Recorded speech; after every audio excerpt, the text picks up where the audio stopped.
normal? Who knows? Right, we're going to start with transfers. Dominoes are falling into place ahead of what could be the biggest transfer saga of the summer. Real Madrid, not for the first time, are at the heart of it all. So too is Chris Reedy, and he's going to explain everything because there's, like I said, lots of things to get into place, isn't there? We've got Vinicius Junior, we've got Yan Diomande, we've also got Arsenal. So do the jigsaw. Yes, so Yan Diomande, he might be wearing a white shirt by the end of this week, but could Vinicius Junior be wearing a red one? I guess that's what all Premier League fans, well, some, maybe not Spurs, most Premier League fans would like. But look, let's talk about Yan Diomande. Real Madrid are in pole position to get this signing done from RB Leipzig. At the moment, they've had about €100 million proposal turned down. But at the moment, like I said, they are the team that's in pole position. We know that Liverpool have previously been interested, Man City as well. PSG withdrew from the race on Sunday, citing that the transfer fee is too big. That's not how they do business anymore. The likes of Messi, Neymar, that transfer strategy's gone. So it looks pretty clear with Diomande. He has been training with RB Leipzig today. He's still very much their player. But at the moment, like I said, Real Madrid in pole position. Now, what does that mean for this man? One of the biggest stars in global football, Vinicius Junior. Can Real Madrid see a world? Can Jose Mourinho see a world where these two fit in together? That all depends on if a new contract can be signed, because he's got 1 year left on his deal. What we do know is that Real Madrid do not want to let him go for free at the end of the season, which makes sense because you're talking about a £100 million player, maybe even more. Some reports out there saying that Vinicius Junior is rated at around £200 million. The only thing with that is he's got that year left on his deal. So obviously a deal you'd think would be able to be brought down lower than that. But like I said, they are in talks at the moment, Real Madrid and Vinicius Junior. But they're not just recent talks. These talks have been ongoing for a while. We know big clubs like Real Madrid, they don't like to do deals this close to the line. When you've got a superstar like that at 100 million.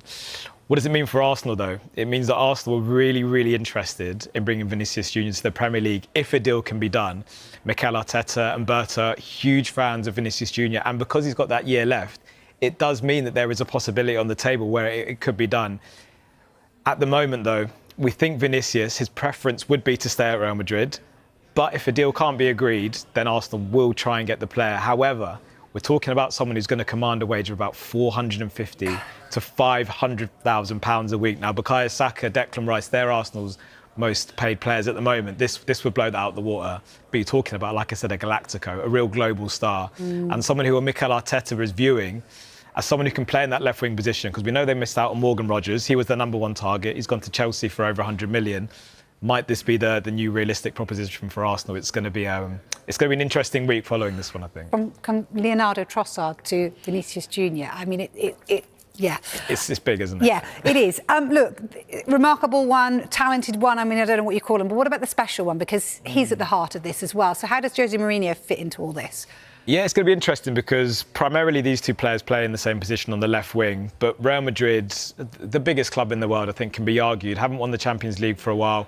La Liga performances have been bad. So Jose Mourinho has been building a bit of a super squad. But it's just how these two can fit in. If we kind of have a look now at where Diomande has been playing the majority or some of his football for RB Leipzig, we know he's a right-footed player that comes in off the left. But actually, if you see it from this graphic here, he has played a lot of his football down the right in the Bundesliga for Leipzig last season.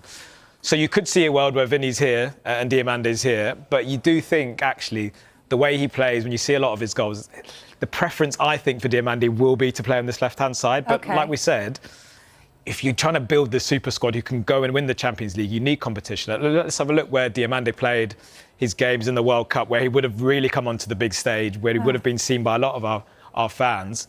It's that position that Vinicius Junior takes up. It's that, how many goals do we see Vinicius Junior in the World Cup come off that side and bend one into the top corner? Diomande, he can do that. He likes to do that. He's both-footed, but that is primarily what he likes to do as well. So look, let's see how it would stack up if this deal gets done. Potential deal of over £100 million. This is the sort of thing that Jose Mourinho and his coaches will be wondering, how do I fit all of these guys into the equation? I mean, it's a great problem to have, isn't it? If you want to get the best out of Vinicius, do you have Diomande, who is only, by the way, 19 years old, so maybe not expecting to come in straight in to a Real Madrid squad with the likes of Bellingham, with the likes of Rodrigo, Mbappe. It's quite a big ask for a young man to come in and play alongside Bellingham, play alongside Rodrigo, and just fit in straight away. So, I mean, if you're talking about a role model, that guy is a perfect role model for Diomande. But, I mean, if you see there and there, I think Diomande on the right and Vinicius on the left, Mbappe in the middle, Bellingham just behind. that to me feels like a Champions League winning attack. So does anyone need to show up then in the Champions League? I feel for Endrick coming back on loan. He might not. Maybe his minutes might be a little bit reduced. Looks quite talented, doesn't he? Right, let's talk about one that's a little bit more curious of the transfer stories. This might be reaching a solution. What can you tell us about Tolu Arokodare's future? Yeah, look, Arokodare, part of a pretty chaotic Wolves team last season, and actually part of a pretty chaotic Wolves story last week, where there was reports that, the striker who, like I said, was relegated with Wolves, actually refused to take part in a training session, which then saw that training session cancelled. That was the reports that were coming out of Wolves. Very immediate outlets were reporting that last week. So it didn't look great for him in terms of carrying on this season. But what we can now tell you is that Ajax look like they've agreed an initial deal with an option to make that permanent at the end of the season for about £17 million. So that would be good news, I think, for Wolves and their dressing room, because so much chaos at the end of the last season. Rob Edwards going at the start of this season when we thought that was, things were looking a bit more plain sailing for Wolves. It's been topsy-turvy, including this little scenario that's been happening, but finally maybe a little bit of stability with Arokodare out of the door. Like I said, heading to Ajax on that initial loan move, Vicky. Arsenal fans, this transfer story may have just taken a very interesting turn, because a deal happening in Madrid could completely change what Mikel Arteta does next. Jan Diomande, the 19-year-old RB Leipzig winger linked with Arsenal, is reportedly moving closer to Real Madrid. The Spanish giants are said to be pushing hard for a deal worth more than €100 million. At first glance, that sounds like bad news for Arsenal. Another exciting young attacker, another huge club moving first, and another target disappearing. But this is where the story gets much bigger.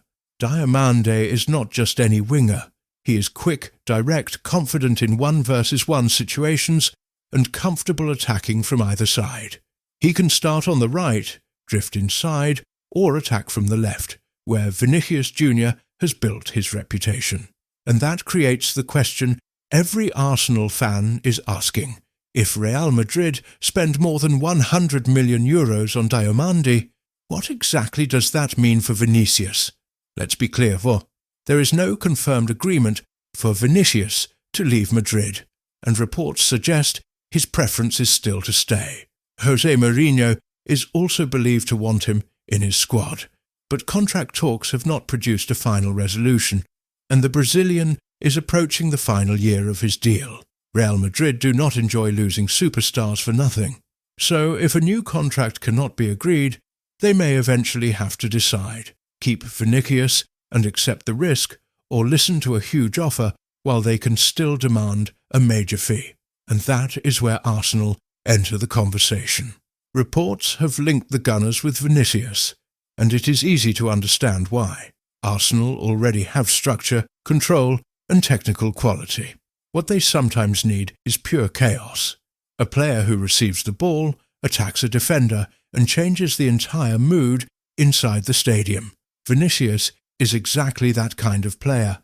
Imagine him on the left, Bukayo Saka on the right, with Arsenal's midfield controlling the match behind them. Defenders could not overload one side anymore. Double up on Saka, and Vinicius gets space. Shift across to stop Vinicius, and Saka gets isolated against one full-back. That changes how every Premier League opponent prepares to face Arsenal. Of course, the deal would be difficult. The fee would be huge, and his wages could destroy Arsenal's salary structure. Arsenal have built carefully, rewarding important players without turning the dressing room into a financial circus. Signing Vinicius would mean breaking that model for one exceptional footballer. So the debate is not whether Vinicius is good enough. That would be ridiculous. The debate is whether Arsenal believe one superstar can be the final piece, the player who turns domestic dominance into Champions League glory. There is also another possibility.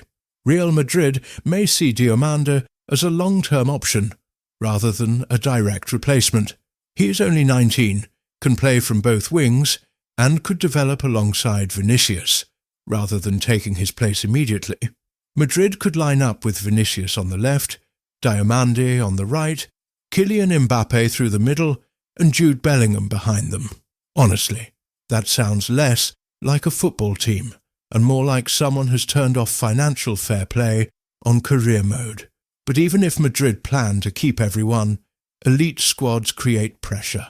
Players want minutes, agents want improved contracts, managers want competition.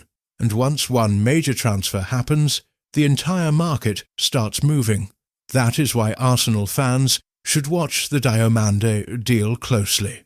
If he joins Real Madrid, it does not automatically mean Vinicius is coming to North London, not even close.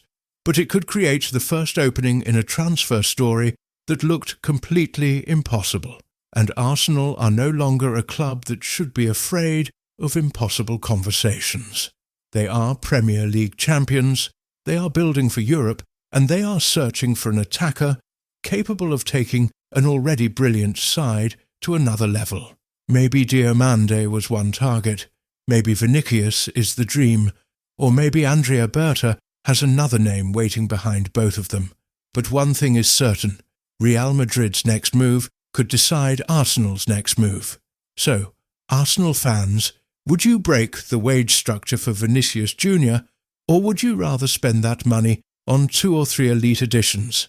Drop your answer below because this transfer domino has only just started falling.